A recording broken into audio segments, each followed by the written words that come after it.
Il vous reste à consulter l'histoire de France pour apprendre que c'est la rue qui a abattu les rois, c'est la rue qui a abattu les nazis, c'est la rue qui a protégé la République contre les généraux félons en 1962.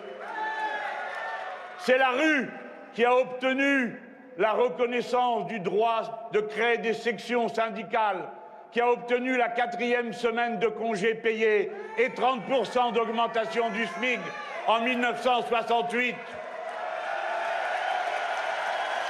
C'est la rue qui a fait reculer la loi de Vaquet sur la sélection à l'université. C'est la rue qui a abattu le plan Juppé. C'est la rue qui a abattu en 98 l'accord multilatéral sur les investissements qu'on nous a ramené aujourd'hui par la fenêtre. C'est la rue en 2006 qui a obtenu le retrait du CPE. C'est la rue qui a obtenu le droit au logement opposable grâce à la mobilisation des associations. C'est la rue en 2008 qui a obtenu le retrait du plan d'Arcos sur la réforme des lycées. C'est la rue qui a obtenu, suite à la grève générale dans les Antilles, la surcompensation de 200 € sur les bas salaires. Et ainsi de suite. C'est la rue toujours qui porte les aspirations du peuple français lorsqu'il ne peut les faire entendre autrement. La démocratie est un tout dans lequel il y a le fonctionnement des institutions, mais aussi la démocratie comme elle s'entend quand nous nous rassemblons comme nous le faisons, pacifiquement, tranquillement, pour affirmer nos droits. Écoutez bien, nous avons raison d'être dans la rue une nouvelle fois.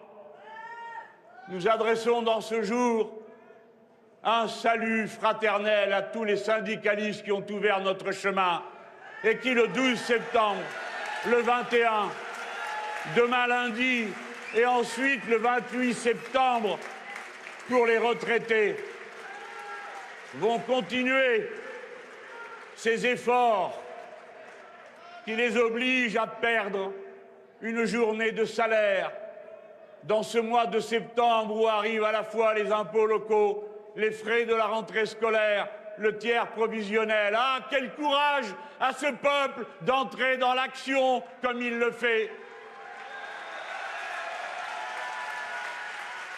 Salut à la CGT, aux syndicats solidaires, à la FSU, à la CNT et à tous ceux qui se sont rassemblés ces jours derniers et se préparent à le faire de nouveau, avec bien sûr une pensée émue pour la CGT qui fête aujourd'hui même l'anniversaire de sa naissance en 1895.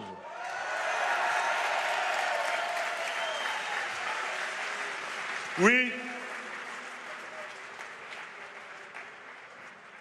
bien sûr, nous sommes engagés dans un bras de fer social. Mais il s'agit de davantage encore.